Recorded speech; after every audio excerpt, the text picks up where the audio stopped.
Hello and welcome to the Cardiac Cats YouTube channel. I'm your host, Jacob Shorba, and we are here for our post-free agency mock draft. We have not got to this yet. It's been a few days since we last recorded as well, so it's time to get a video out there. And we're going to have a discussion about what direction the Jaguars could go. How does free agency really change things? Right? And there's a big conversation there for me that I want to have with you guys and get your thoughts on. So that is where we're going to start this thing out. I do not have my big board pulled up here, mainly because it needs a lot of work right now.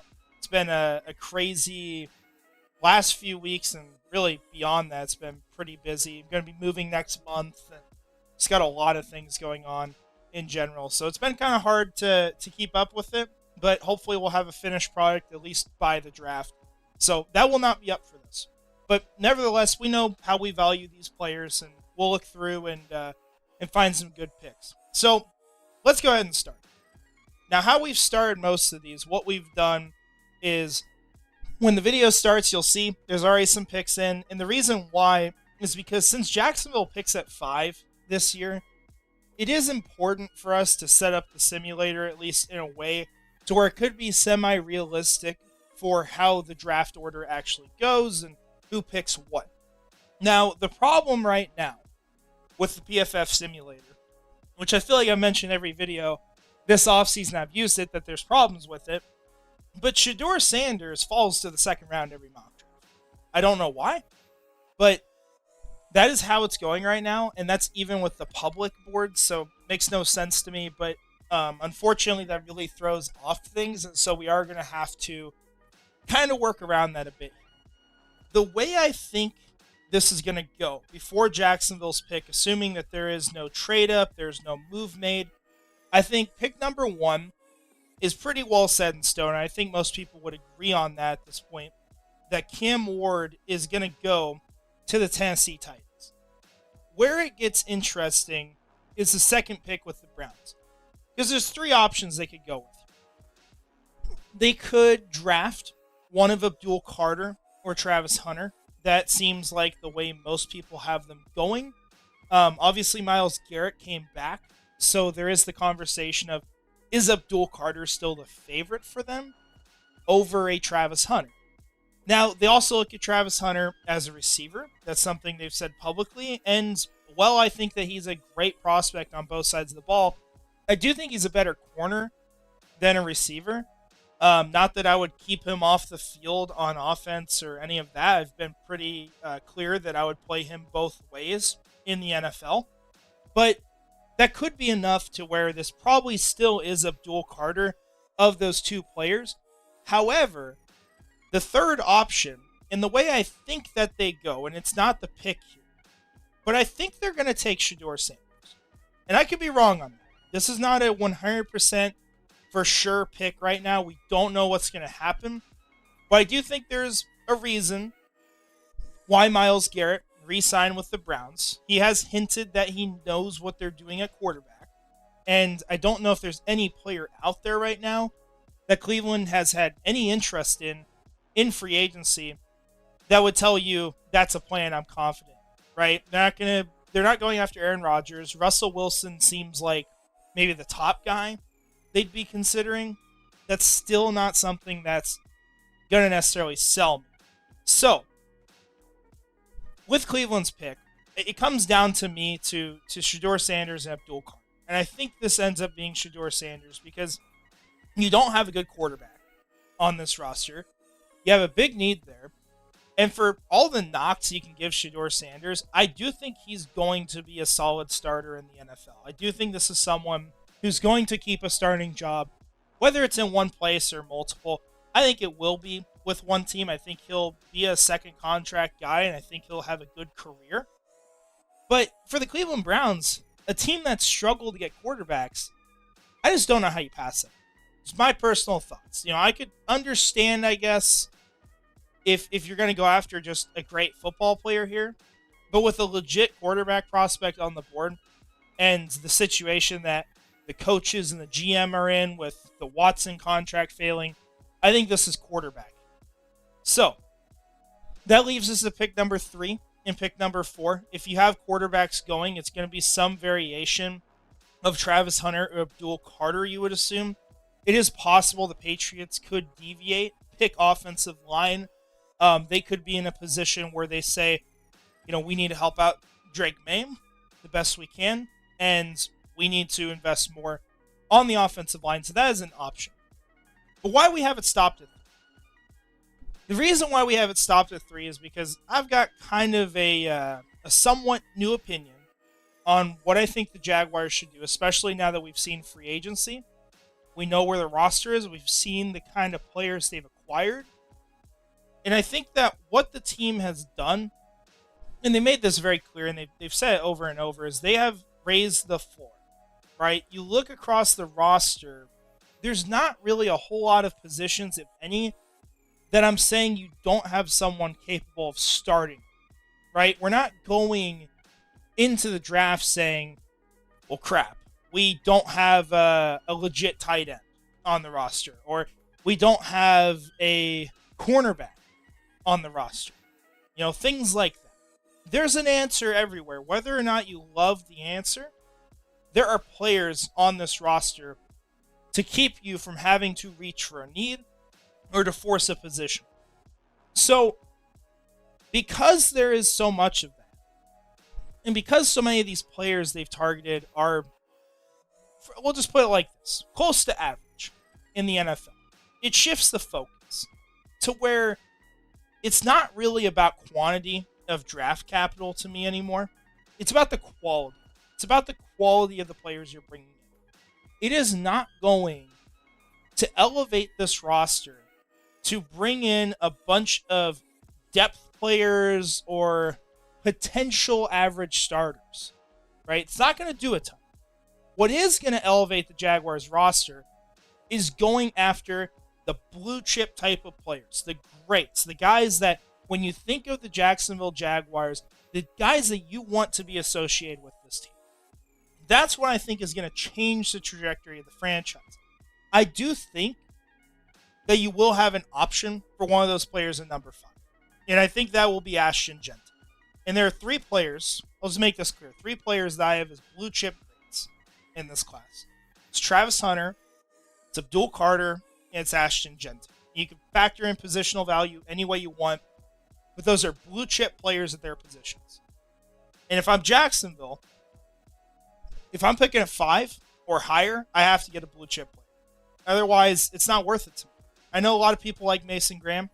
I know he's been the consensus guy for the Jaguars. I think he is a good first-round pick. I do not know if he's going to be a top 5 player when all is said and done.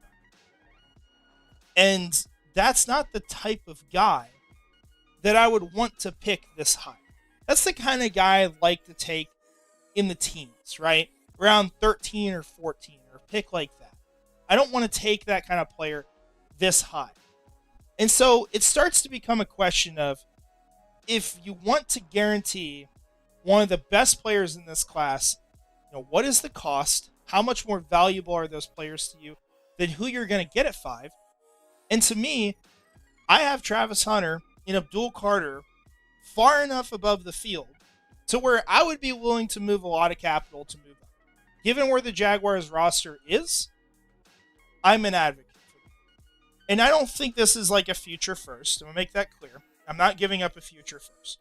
We need those picks, right? We want to keep generally high picks, but you can move something on day 2 if necessary to go get a top tier player. And to me, that obvious player for the Jaguars, as much as I love Abdul Carter and I've said a lot of things about him that are positive, Travis Hunter is that guy.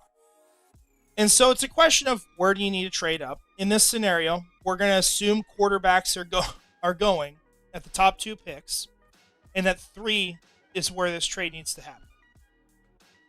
Now, it's possible the Giants would sit here and say, hey, we're just going to take the guy. He's the best player on our board. We don't want to move out of this pick. At the same time, for the Giants, if they strike out on quarterbacks, that's probably best served for them to try to get extra draft capital and build up to where, if they aren't in position next year, that they have a lot to work with and they can get aggressive and go get someone. So that would be the ideal scenario for them. And so I think this is a place you could trade up. It's possible Jacksonville could look at pick number 4 as well. Say it is Cam Ward, it's Abdul Carter, and then Shador goes here. Pick 4 would make sense. But like I said at the start, Sanders he's just not going high in these mock drafts because the simulator's acting up and the rankings are really far off. Now, what I think it would take to move up with the Giants, this could end up being as cheap as, say, like pick number 70 and a round 4 pick. But I will go ahead and assume that this is going to be a somewhat costly trade. And we are going to move a future second. And I know a lot of people, I'm going to hear it in the comments. That's okay. It's a safe space for opinions, right? A lot of people aren't going to like it. A lot of people want to hold on to the draft cap. I look at who we've drafted in the second round in previous years as they decline the trade for God knows what reason. There we go. I look at who we've taken in the second round in a lot of drafts. The value of that player does not bridge the gap to me between who you're probably getting at number 5 and the type of player that Travis Hunter can be. I think Hunter is an elite prospect. I think he's a clearly blue chip player. And as far as players who can make the Hall of Fame and have that type of career, this is one of the best you could ever bet. He's also someone that, for all the crap Colorado gets, deservedly so. I'm not someone who's a huge fan of what Colorado is doing or the off-the-field stuff or any of that. I don't care for a lot of it. But Travis Hunter, I don't associate with that because he is someone who, when you actually look at the individual body of work, you look at the priorities, you look at how he carries himself, he's all about football. He's not going to get in trouble off the field. He's not a diva. He's not going to do any of that sort of stuff. He's just going to play some football, kick ass, then he's going to go fishing in the offseason. Not a big deal, right? So we are going to take Travis Hunter. It's been a long conversation before this pick, but I did want to kind of lay the foundation for what we're doing. Now, the plan with Hunter, I think, would have to be playing cornerback full-time. And on the offensive side, you could try out having him play on most snaps. But I do think the offensive side will probably be where you'd see more limitations if we are going to limit snap counts. But that type of player, to get him for the price of 5 in a weak draft and a future second, that is worth it to me, in all honesty. Now, with our next pick here, I am going to pause at 24. We are going to take a look at the board. I will show what this trade will look like. And if we do not have a player here we'll just trade it back. But unfortunately, we can't see the players who are available without actually doing the trades. I think this is a very possible move for the Jaguars. I think this is something you could actually see on draft day. Minnesota needs their picks. They only have 4 selections. They want to move back, it sounds like. In Jacksonville, meanwhile, wants to move up, I would think, to try to get players who can be impact guys for this team, to really hit on your selections. And so we are going to look at moving up here. This will be enough to do the trade. And we are going to take a look at the board before making the pick. So, of all the players available, and you see what I was talking about here, where Sanders is still on the board at 24. Don't think that's going to be the case. But you got Malaki Starks. A lot of people probably pounding the table to go draft him. He's a good safety prospect. You've also got some other players who are worth noting. James Pierce Jr., some character questions there, but he's a really good prospect. Luther Burden III would be someone heavily in consideration here if maybe it was not for the fact that you just brought in a receiver. Still, you could find a way to bring him in and use him on this team. Could be your slot guy. Derek Harmon is also available here. He would be my top interior defensive lineman at this pick. You've also got some other solid options in Colston Loveland, Gray Zabel, players like that. Further down the board, probably not as many people to note. But those would be the top players we'll talk about. Now, I will say personally, Malaki Starks, I may not be as high on him as some people, but I do think he's going to be a really good player in the NFL. And I think this is around the value of where you'd want to take him. It's a big need for the Jaguars still to get impact safety. They did lose Andre Sisco at this point. You got Darnell Savage, you got Eric Murray, you got Andrew Wing.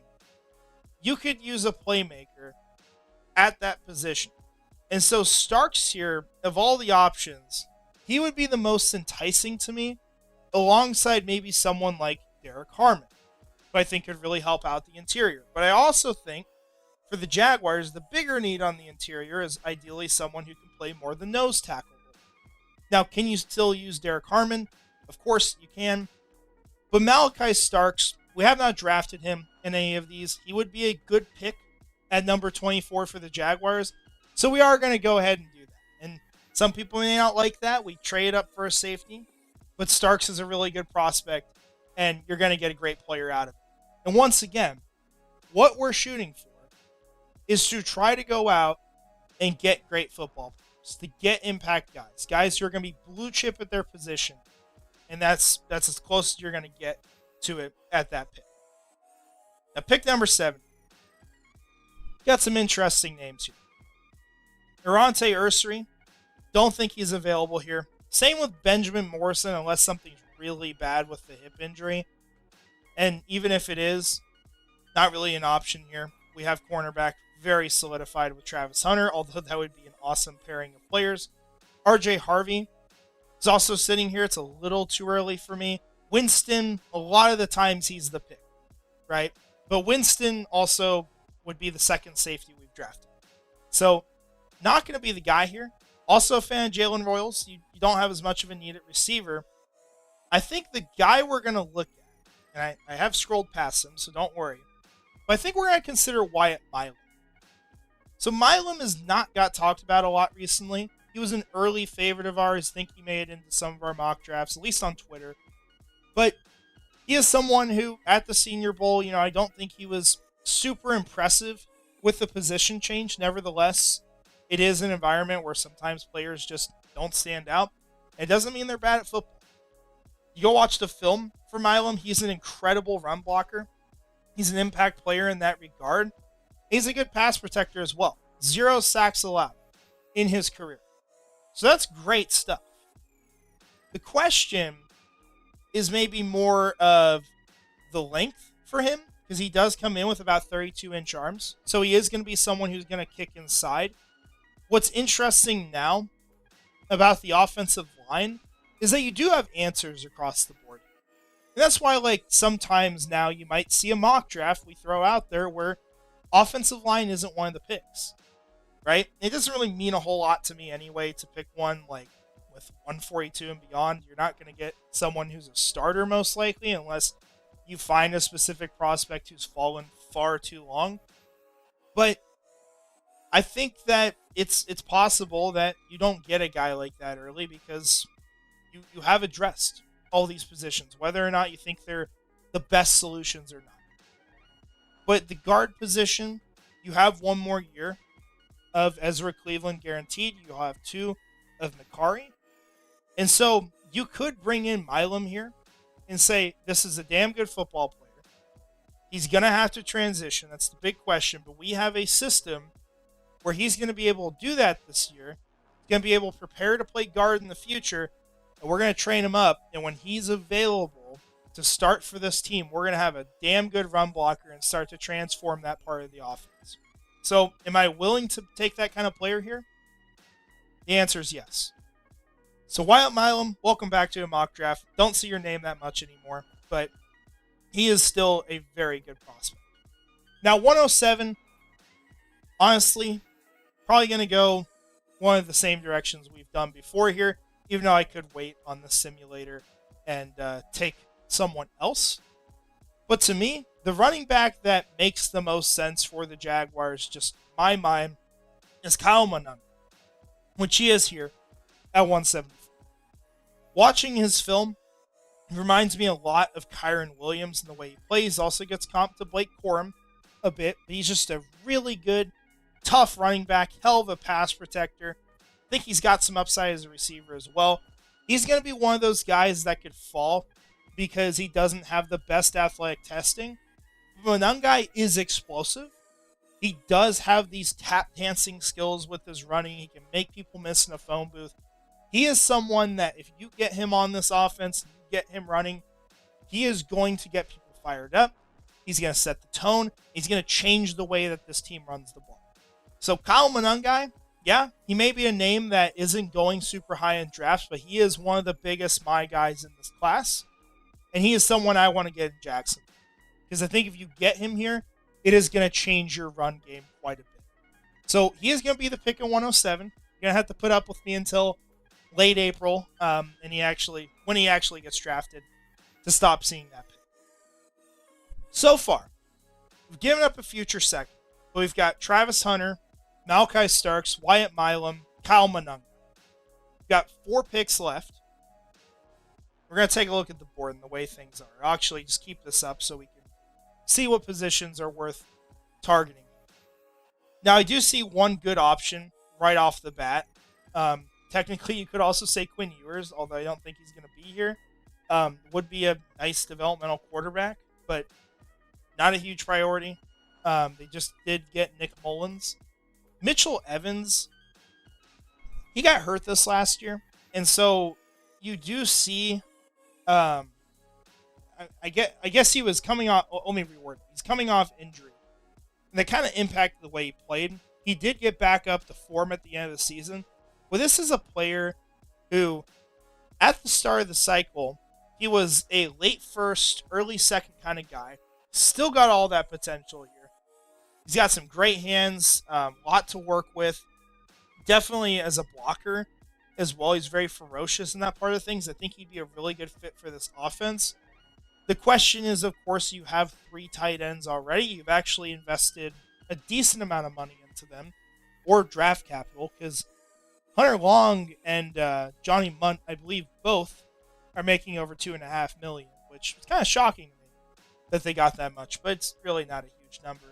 Jurasik, you guys know, is also someone I'm a pretty big fan of. I do think, unfortunately, there's a good chance he goes undrafted, and if he does, get him on the practice squad. I think he's going to be someone who could be a good player in the NFL. Kyle Williams, another player we'd like. I think he's going to be a good sleeper in this class, although I'm not sure how much of a sleeper he continues to be. Other options here. Could throw in Tyler Shaw as a backup. Emory Jones Jr., he would be a really nice developmental player. I do think he is going to fall into this range at this point. I think it's going to be a version of what happened to Leonard Taylor. This is the example I've given before. But Leonard Taylor went from a first-round prospect last year to going undrafted. And he was still solid in the NFL. He had a good rookie season, especially for the expectations. I could see something close to that happening with Jones, where he goes from being the top tackle for some people to, can he move inside to guard? Does he have too many issues? That kind of offset the amazing skill set he has. But Emory Jones Jr., he could be in consideration here. The only thing is you have drafted Milum, so you would be taking another guard prospect. So that would be the one thing to consider there, and why that may not be the most ideal way to go about things. You've also got some other names we really like. Jay Higgins, just a good linebacker, even if he doesn't have the best God-given traits. Miles Frazier, no business being here. I think he's going to be a starting guard in the NFL. Could also throw out, I think we got one more name down here. Yeah, Hunter Wohler. He's another name I'm a pretty big fan of. But those are our top options at 142. Probably a little bit of a reach for Wohler, to be fair. I'm going to say here, it's going to be Mitchell Evans. Yep, it's going to be Mitchell Evans. We do have 3 tight ends on this roster, but I think Evans is a nice pick. I think he's going to be a good tight end in the NFL. I think he could start for a team. And so if you're getting that kind of guy at 142, it's not a bad draft pick. So we're going to go that direction. Now, 182. Let's take a look down the board again. You're going to see a lot of the same names here. Jay Higgins still here. We're going to say Frazier's off the board. Could throw out Luke Lachey just because he's a tight end from Iowa, as a lot of people will do. I think this is maybe where we're going to take Hunter Wohler off the board. So I've taken him a few times just to kind of recap Wohler. He's a strong safety, a pretty good prospect at strong safety as well. Had an incredible 2023 campaign, evidenced by the grade. He was a top safety going into this year. Just didn't have some incredible season. Not a super athletic guy, but capable. He's a good tackler, good in the box. Got a good amount to work with, and someone that I think has the upside to maybe start as a safety in the NFL. I think it's a position as well that, yeah, we do have a good amount of players there, but there is going to be some roster turnover at some point because you're not going to keep Darnell Savage. And Eric Murray, well, he did just sign here. That's not someone that I think you're planning to keep around for a super long time, right? Eventually, you want to draft and develop players there. And so Wohler gives you a strong safety. You've got a lot of free safeties on this team anyway, so gives you good depth for that position. He's going to be the guy we take. Now, 194, I don't think Tyler Shaw falls this far, but he could be someone in consideration. Same with Ollie Gordon. I don't think he has any business being here. Jay Higgins might be the guy we go with. It's not a big need, obviously, at linebacker. Got plenty of players there. But at some point, there are going to be players who aren't here anymore. And you're going to want to bring in younger guys. And Higgins, I think, is a pretty safe player. I just think the upside is obviously somewhat limited with him because you don't have this incredible athleticism. You don't have size necessarily on his side. And regardless, he is someone who's been very capable as a player. So you're going to get someone who should be able to make the roster, adds good depth to the linebacker room, and that is going to be our pick here at 194. Now, one more selection. See if there's any players left, because I don't feel like I've said this enough, but the more time it goes on, I've been more and more honestly disappointed by this class. It's part of it's just coming off of 2024 being such a good group of players, but it's been hard in some of these picks to find guys who are really worth the selection. And that's kind of the problem we're running into sometimes with the day 2 picks and why mock drafts maybe don't look as good this year. Now, Nasir Stackhouse could be a simple name to throw in here, add some depth at nose tackle for this team. Don't see any other notable options here. You start to get into kickers and punters. Let's see if we can find one more good player. Grant Keithy could be a fun one. Could be someone we consider. Curtis Rourke, probably gone by this point. He could be a pick for us, though. Graham Mertz, don't know if he makes the roster. Liked him going into the season. Obviously got hurt. That really sidelined his year. One area that this team does need depth at, I would say, is wide receiver. We don't have a ton of players there right now.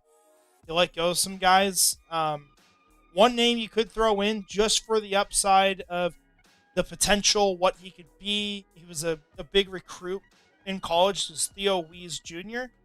Now, he never had some dominant campaign with Missouri. He was never that guy necessarily, but he did get better over his college career. And he is someone who does have some traits that maybe you'd like to develop here. Have him as a depth receiver.